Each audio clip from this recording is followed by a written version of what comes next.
No vídeo de hoje eu vou falar sobre a anovulação. Então, se você é tentante, não tá conseguindo engravidar, ainda não descobriu o porquê, ou se você já descobriu o porquê e quer saber um pouco mais sobre a anovulação, vem comigo que eu vou te contar. E se você é gravidinha, também te convido a assistir, porque informação sempre é boa e esse tipo de problema pode ocorrer com qualquer mulher em qualquer fase da vida fértil dela, tá bom? Independente dela já ter filho ou não. Então, bora lá!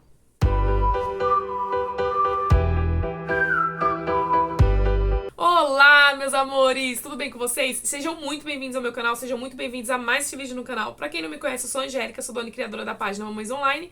E vamos logo pra esse vídeo, não é mesmo? Mas antes disso, já quero deixar um recadinho logo agora pra vocês. Se você ainda não tá inscrito, você que tá me assistindo não tá inscrito, já se inscreve aqui, porque eu tenho certeza que esse vídeo vai agregar muito na sua vida. E eu tenho muitos outros vídeos aqui já no canal que passam muita informação de qualidade sobre a maternidade, para tentantes e etc, tá bom? Para mamães também.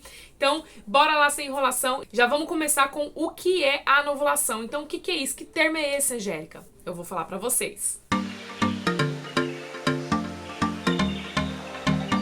Então, meus amores, a anovulação é um termo utilizado para as mulheres que não estão ovulando. De repente, você fez um exame e constou que você não ovulou naquele mês. Então, esse termo vai aparecer aí no laudo do seu exame, que é o termo anovulação, tá bom? Mas isso não quer dizer que você é infértil, que você não tá ovulando nenhum mês. Primeiro, isso precisa ser verificado pelo médico e estudado mais a fundo para ver o que tá causando esse problema, o que causou esse problema, tá bom?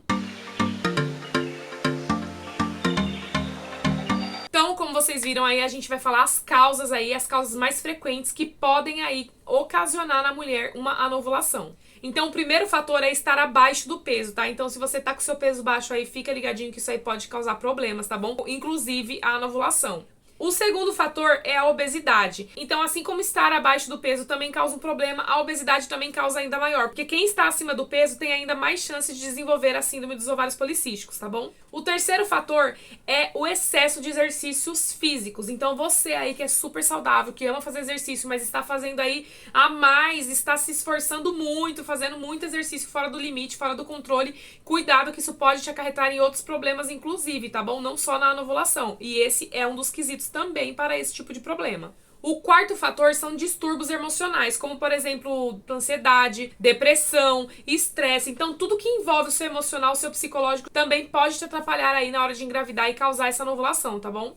O quinto fator é o que eu já citei no segundo, que é a síndrome dos ovários policísticos. Então, obviamente, a mulher que tem síndrome dos ovários policísticos tendem a ter esse tipo de problema da anovulação. Porém, não são todas as mulheres que têm esse problema por ter a síndrome dos ovários policísticos e também não é toda mulher que tem a síndrome dos ovários policísticos que vai nunca ovular, tá? E o sexto e último fator são disfunções hormonais, que na maioria dos casos acontecem com a disfunção do hormônio da tireoide, tá bom? Então, a disfunção da tireoide. Então, mulheres que têm problemas com disfunção da tireoide, que é o hipotireoidismo ou o hipertireoidismo, normalmente tendem a acarretar aí esse problema de anovulação. Porém, não é regra para todas, tá bom? Até porque eu tenho disfunção na tireoide e nem por isso dificultou para a minha gravidez acontecer, tá?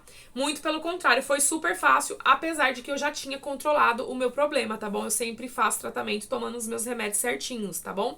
Então fiquem ligadinhos aí. Se você nunca fez esse tipo de exame, tá tendo dificuldade pra engravidar, não custa nada fazer um exame de sangue aí pra saber dos hormônios da sua tireoide, pra saber se ela tá trabalhando certinho, tá bom? Já que ela também pode prejudicar pra mulher conseguir engravidar. Agora, meus amores, vamos citar aí algumas situações, vamos dizer alguns sinais que você pode ficar em alerta aí, que pode indicar que você está tendo uma anovulação, tá bom? Então, esse sinal é a irregularidade menstrual. Então, se você tá tendo ciclos muito grandes, com mais de 35 dias, se você tá tendo um fluxo menstrual muito forte, ou então muito fraco, ou então durando muitos dias, normalmente mais que 7 dias descendo muito, ou então mais que 7 dias descendo muito pouco, todos esses tipos de disfunções podem indicar algum tipo de problema e inclusive a anovulação. Então, se você tá passando por esse tipo de problema, se você tem a sua menstruação aí, seu período menstrual totalmente desregulado, fica atenta, vai procurar ajuda de ginecologista, porque você pode estar passando por algum tipo de problema sério ou algum tipo de problema que seja mais fácil de resolver e não te impedir de engravidar, tá bom? Então, por trás das irregularidades menstruais, tem dois fatores que fazem isso com frequência acontecer e eu vou citar agora pra vocês. O primeiro fator é uma das causas que eu citei, né, que fazem com que aconteça a anovulação, que é a síndrome dos ovários policísticos.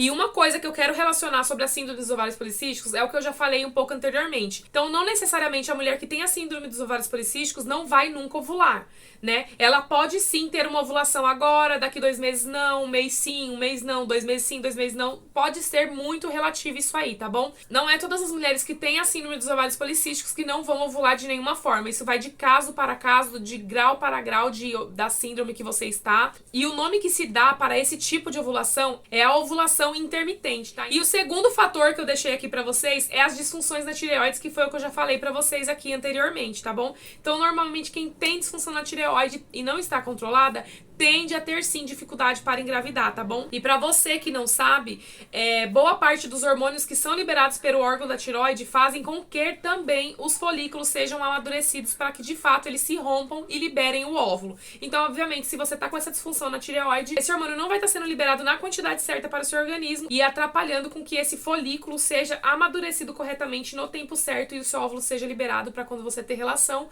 o espermatozoide chegue até ele e consiga fecundar, tá bom? Então, você controlar os seus hormônios da tireoide, fazer exames de rotina pra saber como que tá, é muito importante, como eu já falei pra vocês, tá bom? Por isso que eu resolvi ressaltar aqui esses dois tipos de problemas, que são os problemas mais corriqueiros que acometem a maioria das mulheres, que é a síndrome dos ovários policísticos e as disfunções com os hormônios da tireoide, tá bom?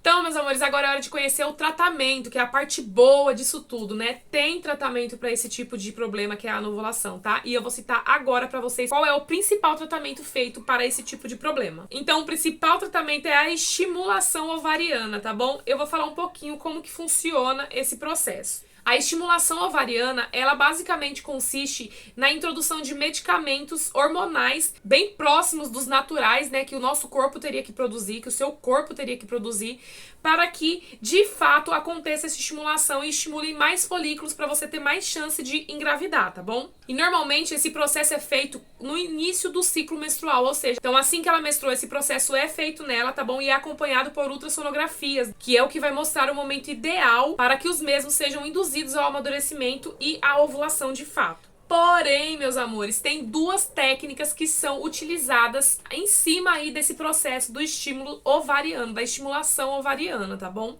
E eu vou citar eles agora em seguida pra vocês. A primeira técnica são relações sexuais programadas, conhecidas também pela sigla RSP. Então, nessa técnica, meus amores, a fecundação vai ocorrer por métodos naturais, já que o médico vai estar acompanhando aí qual é o melhor momento que a mulher tem que intensificar suas relações sexuais para assim ter mais chances de ocorrer a gravidez, de ocorrer a fecundação por meio natural, obviamente, tá bom? E essa técnica, normalmente, ela é a primeira a ser feita, tá bom? Sempre essa técnica é tentada antes de ir para a segunda técnica, que eu vou falar em seguida para vocês.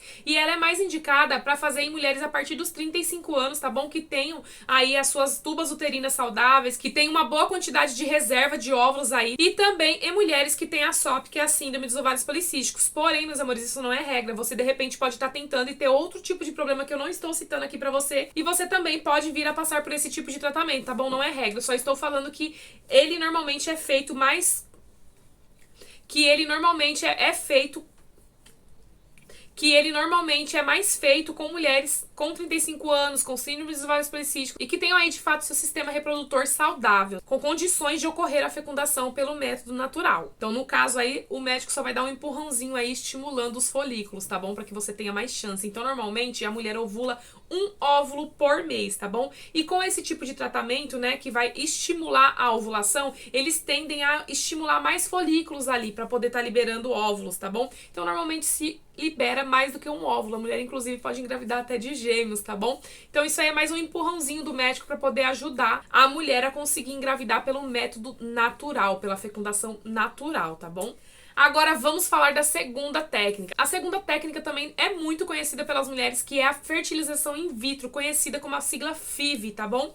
Porém, esse método já é um método que desanima muitas mulheres, porque ele é um método muito caro, Tem pela rede particular e tem pela rede pública. Porém, meus amores, pela rede pública já sabe, é aquela fila gigantesca e muitas mulheres já estão com 35 anos, com 36 e precisam aí de uma certa agilidade, de uma pressa para poder conseguir o seu bebê, tá bom? Então, pelo SUS é bem triste a realidade. E pelo particular, continua sendo triste porque não é todo mundo que tem aí um dinheiro para pagar, porque ela costuma ser um pouco cara, tá bom? Mas vamos falar um pouco sobre essa técnica, tá bom? Então, meus amores, na FIV, a fecundação ocorre por meio laboratorial, tá bom? Normalmente se colhe o óvulo da mulher e se colhe também o sêmen, né? O espermatozoide do homem, para poder, de fato, aí o médico estar fecundando o espermatozoide no óvulo e só depois dele fecundado bonitinho, ele vai ser introduzido dentro do útero da mulher novamente. Então, esse método é um método laboratorial, tá? Não acontece por via natural. Porém, o desenvolvimento do feto, do bebê, vai ser tudo na mãe. Mas, de fato, para aquele embrião se formar, a fecundação é feita por meio laboratorial, tá bom? E normalmente, meus amores, como vocês já devem saber, essa técnica ela é utilizada em último caso, tá bom? Porque tem outros vários tipos de tratamento antes de chegar até ela, tá? E essa técnica ela é mais comum ser feita em mulheres que têm acima dos 36 anos, que já tem uma reserva de óvulos muito pouca. Normalmente, com essa idade, acima dos 36 anos, as mulheres tendem a ficar menos fértil por conta de ter uma menor quantidade de óvulos. E por aí vai. E também para as mulheres que têm a síndrome dos ovários policísticos, tá bom? Porque tem muitas mulheres que aquele primeiro método não funciona, muitas mulheres que têm esse tipo de problema com os ovários policísticos, e aí tem que partir para esse, tá bom? Mas é como eu falei, isso aqui também não é uma regra somente para esse tipo de público de mulheres, tá bom? Você pode ter outro problema e de repente precisar passar por uma fertilização in vitro e dar tudo certo, se Deus quiser. E espero que você que esteja passando por esse problema, você tenha condições de estar pagando uma fertilização in vitro, ou se você não tiver, que você entre na fila do SUS, mas que em nome de Jesus o seu bebê possa chegar, tá bom? Então, meus amores, eu espero que vocês tenham gostado, eu espero que esse vídeo tenha agregado na sua vida. Se ele agregou, já deixa seu like aqui, tá bom? Se inscreve no canal se você não for inscrito, ativa o sininho das notificações na opção todos, tá bom? Pra você sempre ser notificado de todos os vídeos que eu postar aqui no canal. E é isso. Voltando, já ia esquecendo, se você ainda não tá me seguindo nas minhas redes sociais, meus amores, já vai lá e me segue, pra vocês não perderem nenhum tipo de conteúdo, porque lá eu também libero frequentemente conteúdo sobre a maternidade, sobre tentantes, sobre mamães e etc, tá bom? Então vocês vão adorar, vou estar deixando passando aqui na telinha pra vocês, tá bom? Tanto no Instagram quanto no Facebook. Então é isso, meus amores, agora sim, tchau e até o próximo vídeo!